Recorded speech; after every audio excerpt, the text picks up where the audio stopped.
Support for this podcast comes from the Central Valley Journalism Collaborative, connecting communities with the resources, infrastructure, and networks to ensure a vibrant local free press. From KVPR in Fresno, this is Central Valley Daily. It's Wednesday, April 30th. I'm Elizabeth Arkalian. When we consume our favorite meals, we want to savor all of the flavors. So the better the olive oil is, the better the dish you're serving is going to be, because that gorgeous flavor carries through the whole meal. We'll hear from the people who taste test and judge some of California's best olive oils. But first, these news headlines. A federal judge in California is temporarily banning U.S. Border Patrol agents from arresting immigrants without probable cause. It's part of a case brought by the ACLU and the United Farm Workers against federal immigration agencies. The lawsuit followed the aftermath of an immigration raid in Kern County earlier this year. Border Patrol officials say the operation was targeted, but dozens of immigrant workers without criminal histories were swept up in raids at farm worker hotspots. The lawsuit argues the Border Patrol's actions amount to racial profiling and violates the Constitution. An Air Force base in the Bay Area could be the site of a new immigration detention facility. That comes as the Trump administration is moving aggressively to use military bases to expand its ability to detain and deport immigrants. Tyche Hendricks with our California newsroom partner KQED reports. Travis Air Force Base in Fairfield, California, is one of several military sites being considered for a new immigration facility. That's according to internal federal government emails obtained by KQED. The early April emails show significant coordination among Department of Defense and Homeland Security officials to expedite the plans. Congressman John Garamendi, whose district includes the base, says he is seriously opposed.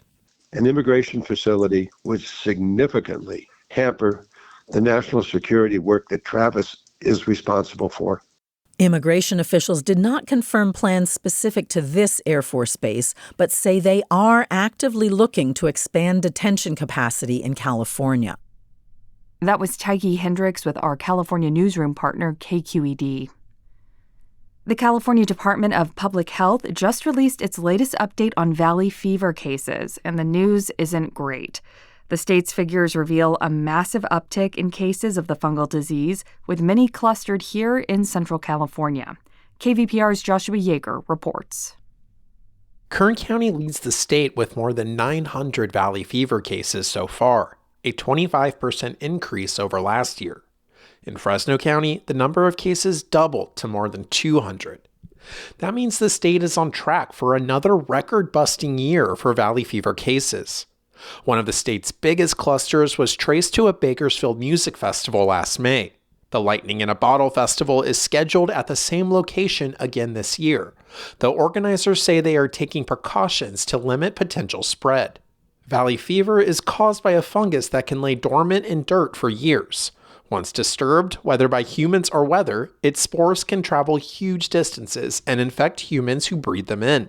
While the disease is rarely fatal, most clear an infection without even noticing it, it can cause serious complications in up to 10% of patients. For KVPR News, I'm Joshua Yeager in Bakersfield. A Merced City Council member is defending himself for a vote he cast months ago. Brianna Vicari from our news partner, the Merced Focus, reports on concerns about a conflict of interest. Merced City Council member Mike Harris in December voted to award a contract to a construction company owned by his brother-in-law. The company, Rolf Construction, is currently working to reconstruct the roadway on Yosemite Avenue in Merced. The contract for the project is worth $5.8 million, but questions are swirling about Harris's vote even months afterward. Merced City Attorney Craig Cornwell says that Harris's vote is not a conflict of interest. That's because he personally won't financially benefit from the contract. However, an independent government ethics expert said Harris should have recused himself to avoid any perception of a conflict. The 1 Mile Road project is expected to wrap up in October. I'm Brianna Vicari. New legislation introduced by Democratic Congressman Jim Costa of Fresno is aiming to boost investment in water infrastructure. The bipartisan bill is a sequel of sorts to the Water Infrastructure Finance and Innovation Act, which was enacted in 2014. That law provides low-interest loans for critical water projects, but a loophole has prevented valley projects like the Friant-Kern Canal from taking advantage. Costa says the updated bill will make it easier for local governments to invest in their own water infrastructure.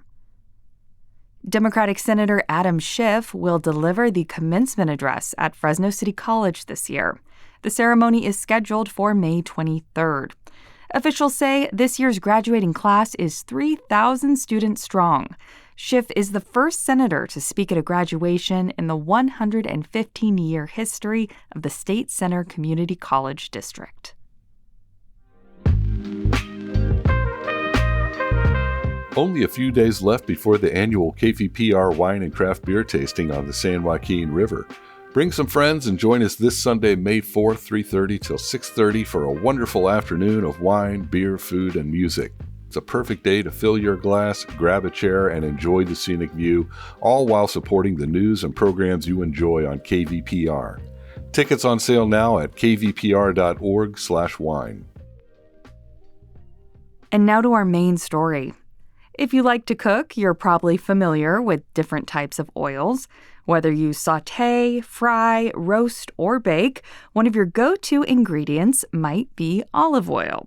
California produces the most olive oil compared to any other state, producing millions of gallons a year.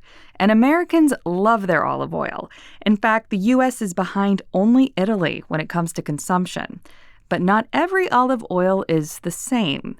Recently, Central Valley Daily had the opportunity to visit an olive oil judging competition in Fresno, where different brands and flavors were put to the test.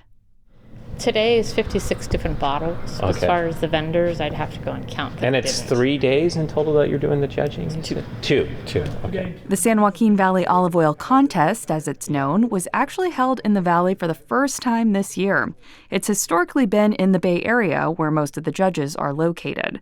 So producer Jonathan Linden and I ventured to the big Fresno Fairgrounds to get a taste of the action. This competition features olive oils produced from all over. We wanted to understand a little bit more about the industry and what separates a good oil from an excellent one. Turns out olive oil is much more than just a kitchen staple. It's a whole sensory experience. There are a lot of words to describe the various flavors you can taste. You want it to be fresh and, green grass. You want those nice aromas. If it smells like old crayons or Play-Doh, you've got a bottle that's probably been old. It's old and it's gone rancid. That's Tim Osen, the head judge for this year's competition. He says olive oils also come in different flavors, which can affect your palate. And we always save the flavored oils for last because there's no way you can go garlic or jalapeno and then go back. And again, those are... And for olive oil producers, the competition doesn't end with the judging. The Best of Show and gold medal winners will have the opportunity to display their oils at the Big Fresno Fair this October. So for more on all things olive oil taste testing and judging, we spoke with another one of the judges, Nancy Ash. When she isn't judging, she runs her own consulting firm for producers and importers called Strictly Olive Oil. Nancy starts us out by sharing a little about the judging experience, including some of the techniques needed to give each olive oil a fair shake. We have a whole list of descriptors that we use for the different aromas and flavors. So taste is really a combination of the aroma, and we smell it before we taste it, and then you smell it again retronasally. And there are different nuances to those two ways of smelling the oil, and then it's on your palate, and you swallow it, and you get the full effect of the olive oil. And we use terms like green, ripe, woody, green tomato. There are a lot of different descriptors. In my training, I was taught that descriptors are subjective, and we're trained in an objective way of rating the quality of the olive oil through sensory. So you go back and forth between what is considered scientific and what is considered not scientific. How do you cleanse your palate? I would think that oil would coat your mouth. And how do you give each different producer kind of a fair shot? That is a difficult thing to do. Many years ago, I was judging olive oil at the LA County Fair, And we were there at the same time as the wine judges. And the wine judges at the end of the day were like, I tasted 120, I tasted 125. How many oils did you taste? 30. It takes, because oil is not water soluble, you have to take more time to get rid of it to have a fresh palate for your next oil. So what's used internationally is green apples, Granny Smith apples, and you chew on them, and most of the time you spit it out. You can swallow it, that doesn't matter, but the pectin in the apple and the little bit of sweetness helps to wipe your tongue clean. So you eat a little bit of apple, swish some water around in your mouth. Some of the tasters like carbonated water. Some of the tasters will use yogurt. If you're tasting a lot of very robust, fresh, green oils, you may need a little bit more than the apple to cut through it. Do you ever get sick of the taste? Sick of the taste? No. Does my palate get fatigued? Yes. I think olive oil is something that you don't hear many people say they don't like. It's commonly used, commonly enjoyed. What's kind of a unique way that you like to enjoy olive oil? Well, I'm a cook, and I got into all of this because I love cooking. And I grew up with a lot of Mediterranean dishes in my household, so that's where I tend to go to, and olive oil just makes every one of those dishes better. So the better the olive oil is, the better the dish you're serving is going to be, because that gorgeous flavor carries through the whole meal. And can you explain what extra virgin means when it comes to olive oil? Yes, extra virgin olive oil is oil that has been tested and contains no flavor defects in it. Most people think that extra virgin means that it's first cold pressed, and not all first cold pressed olive oils end up having no flavor defects. So that's why it goes through both a chemical lab to make sure it matches certain internationally set parameters, and it also goes through a panel of trained tasters who can determine whether that flavor is off and we call it a defect, or that flavor is something that you naturally get out of a good quality olive. So if a consumer can only pick one bottle to put in their kitchen, what should they be looking for on the label? I think the most important thing to look for on the label is the harvest year. And this is not something that everyone puts on their labels, but what I've experienced, and I've been educating people about olive oil for 25 years, and what I've seen is that when the educators started saying, look for a harvest year, more producers started putting the harvest year on if they could.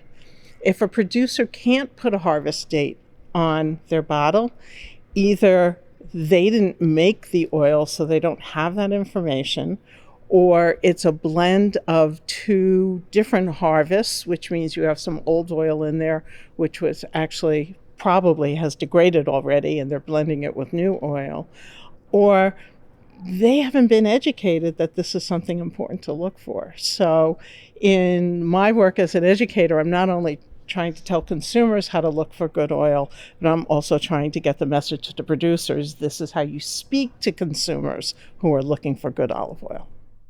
That was my conversation with Nancy Ash. She helped judge this year's San Joaquin Valley Olive Oil Competition.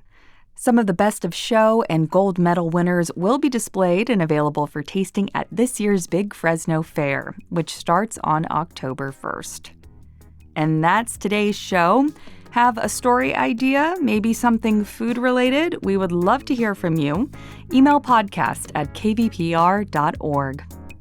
Today's episode was produced by Jonathan Linden, Crescencio Rodriguez Delgado, and KVPR, with support from the Central Valley Journalism Collaborative. I'm Elizabeth Arkalian. Find the latest local news anytime at kvpr.org.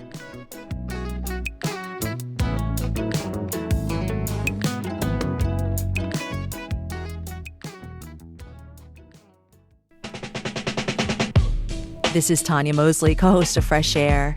You'll see your favorite actors, directors, and comedians on late-night TV shows or YouTube. But what you get with Fresh Air is a deep dive. Spend some quality time with people like Billie Eilish, Questlove, Ariana Grande, Stephen Colbert, and so many more. We ask questions you won't hear asked anywhere else. Listen to the Fresh Air podcast from NPR and WHYY.